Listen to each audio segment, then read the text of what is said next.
We're about a week away from the start of early voting for Georgia's runoff election, about 10 days away. Raphael Warnock running against his Republican challenger Herschel Walker. That's after neither candidate passed the threshold to avoid the runoff in the general election.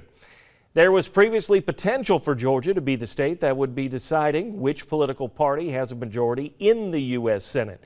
But now that is no longer the case. This, combined with high-profile endorsements, could all be having an impact on the December runoff. Our Haley Boland talked to a political professor about what all of this means. Haley?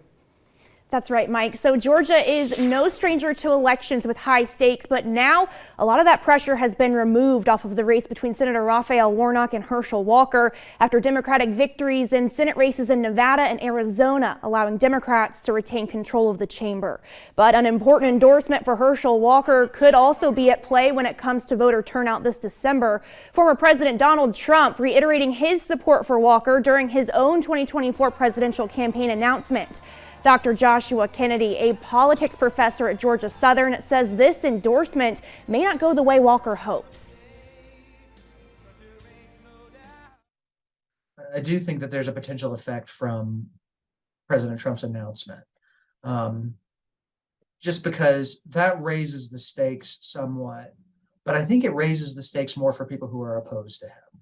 And so I do think that that could affect turnout somewhat, but I think it would be likelier to affect turnout on the Democratic side than the Republican side.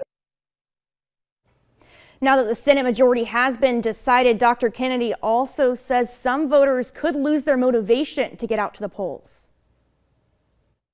But I just think the fact that the Senate is no longer on the line means that those who are less invested, those who could tip a race one way or another, those who could really go either way, they don't have as much of an incentive to turn out anymore. And so I think that turnout overall, I mean, for the runoff election will be lower than what we saw in the general election.